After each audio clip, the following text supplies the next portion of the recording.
જય શ્રી કૃષ્ણ મિત્રો, નિત્ય સત્સંગમાં આપ સૌનું સ્વાગત છે।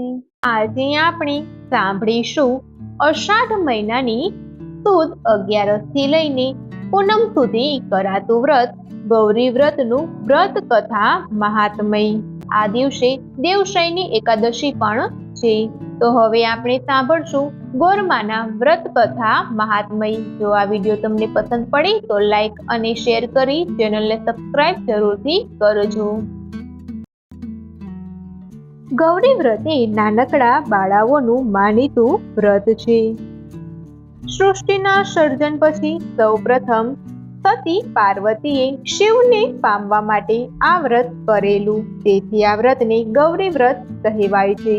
અષાઢ માસની અજવાળી 11 શરૂ કરાતું આ વ્રત પૂનમે પૂર્ણ થાય છે। વ્રત કરનારે પૂનમનું જાગરણ કરી અનંતનું ધ્યાન ધરવું જોઈએ। આ વ્રતને ગોરો તરીકે પણ ઓળખવામાં આવે છે। ગુજરાતમાં આ વ્રતને અલુણા કહેવામાં આવે છે તથા સૌરાષ્ટ્રમાં મોળાકત એટલે કે મીઠે મોડું ભોજન કરવાનું કહેવામાં આવે છે। આ ઉપરાંત ચતુર્માસમાં ધર્મની દ્રષ્ટિએ મીઠું ન ખાવું એવું પણ વિધાન છે। ગૌરીમાં ગોર્યમાને પૂજનારી છોકરીઓને ગોર્ય કહેવામાં આવે છે। અષાઢ માસની અંજવાળી પાંચમી કુંવારિકાઓ શણગાર સજીને રમી જમી છે। એ દિવસે વાંસની છાબડીમાં એટલે કે રામ પાતરમાં છાણ, માટી અને ખાતર નાખી તેમાં 7 ધાન જવ, તુવેર, જાળ, ચોળા, તલ, ચોખા, ઘઉં વાવવા એ છાબડી બાજોટ પર મૂકી સૂતરના કંકુવાળા દોરા પહેરાવી કંકુ ચોખાથી પૂજા કરી ઘીનો દીવો કરવો। એક પછી એક દિવસ પસાર થતા ઝવેરા વધતા જાય છે અને 2 વેત જેટલા ઊંચા લીલાછમ ઝવેરા થાય છે। રોજ પ્રાતઃકાળે સ્નાનાદિથી પરવારી કુંવારિકાઓ ઝવેરાની પૂજા કરી ચારના સાંઠાથી ખેતર ખેડે છે। આમ અષાઢ વદ 11 થી આ પૂજા શરૂ થાય છે અને છેક પૂનમ સુધી ચાલે છે। વ્રત કરનાર કુંવારિકાઓ મોડું ખાય છે। ઝવેરા વધતા જાય છે। કુંવારિકાઓ ઝાડનું દાતણ કરી ગીત ગાતી ગાતી નદીએ નહાવા જાય છે। નાહીને પાછી ઘેર આવી ઝવેરાઓને પૂજે છે। પૂનમના દિવસે રાત્રે જાગરણ કરવાનું હોય છે તથા જાગરણમાં માના ગરબા ગાય તથા સ્તુતિ કરવી। એકમના દિવસે વહેતી નદીમાં કે સરોવરના જળમાં ઝવેરા પધરાવી કુંવારિકાઓ ઉપવાસ છોડે છે। તો મિત્રો, આ હતું ગોરમાના વ્રતની વિધિ।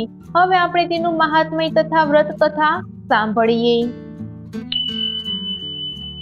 અષાઢ મહિનો એટલે વ્રત, તપ અને જપનો મહિનો। અષાઢ મહિનાની દેવશયની એકાદશીથી ગૌરી વ્રતનો પ્રારંભ થાય છે અને અષાઢ સુદ 13 થી જયા પાર્વતી વ્રતની શરૂઆત થાય છે। ગૌરી વ્રત કુમારિકાઓ કરે છે, જ્યારે જયા પાર્વતી વ્રત કુમારિકાઓ અને સૌભાગ્યવતી નારીઓ બંને કરે છે।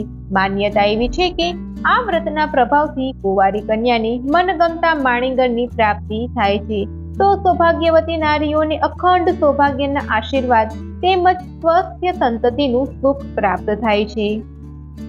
શિવ પુરાણની કથા મુજબ હિમાલયની પુત્રી પાર્વતીએ શિવજીને પતિ સ્વરૂપે પ્રાપ્ત કરવા માટે આ બંને વ્રત કર્યા હતા। આ વ્રત દ્વારા જ પાર્વતીજીએ પોતાની મનોકામના પૂર્ણ કરી હતી। ત્યારથી કુમારિકાઓ પણ મનગમતો પતિ પ્રાપ્ત કરવા માટે અને અખંડ સૌભાગ્ય તથા સંતતિ પ્રાપ્તિના શુભ હેતુથી આ વ્રતો કરતી આવી છે। આ વ્રત સળંગ 5 વર્ષ સુધી કરવાનું હોય છે અને 5મા વર્ષે ઉજવણું કરવાનું હોય છે। ગૌરી વ્રતમાં જવારાનું પૂજન કરવામાં આવે છે। જવારા એ માતા પાર્વતીજીનું પ્રતીક છે। અષાઢ મહિનો એટલે તો વરસાદનો મહિનો અને હરિયાળીનો મહિનો, જેના પ્રતીક રૂપે વ્રત દરમિયાન જવારાની પૂજા કરવામાં આવે છે। 7 પ્રકારના ધાન્ય વાવીને જવારા ઉગાડવામાં આવે છે। આ જવારા એ સ્વયં માતા પાર્વતીનું પ્રતીક મનાય છે। જવારાની પૂજા કરતા સમયે તેમને નાગલો ચડાવવામાં આવે છે। તો હવે આપણે જાણીએ કે નાગલો કેમ અર્પણ કરવામાં આવે છે। તો રૂની પૂણીને કંકુ વડે રંગી તેમાં ગાંઠો વાળીને નાગલા બનાવવામાં આવે છે. આ નાગલા એ શિવજીનું પ્રતીક મનાય છે. શિવજી મૃત્યુંજય તો માતા પાર્વતી મૃત્યુંજયા છે. અને આ રીતે જવારાને નાગલા અર્પણ કર્યા બાદ જ બંનેની સંયુક્ત પૂજાનું શાસ્ત્રોમાં વિધાન છે. હવે આપણે ગૌરી વ્રતમાં બોલાતું ગીત ગોરમાનો વર કેસરિયો સાંભળીએ. ગોરમાનો વર કેસરિયો નદીએ નહાવા જાય રે ગોરમાં, વાંકી તે મૂકી પાઘડી છાયડો જોતો જાય રે ગોરમાં, જરિયલ જામો પહેરતો ઠશમશ કરતો જાય રે ગોરમાં, ખંભે તે ખેશિયો નાખતો ડોલતો જાય રે ગોરમાં, હાથમાં તે વાંકી લાકડી ઠમઠમ કરતો જાય રે ગોરમાં, હાથમાં તે કેળા કાકડી ચાવતો જાય રે ગોરમાં, પગે તે પિત્તળ પાવડી ઠપ ઠપ કરતો જાય રે ગોરમાં, ગોરમાનો વર કેસરિયો નદીએ નહાવા જાય રે ગોરમાં. તો મિત્રો, આ હતું ગૌરી વ્રતનું વ્રત કથા મહાત્મય. જો આ માહિતી તમને પસંદ પડી હોય તો વિડીયોને લાઈક અને શેર કરી ચેનલને સબસ્ક્રાઇબ જરૂરથી કરજો.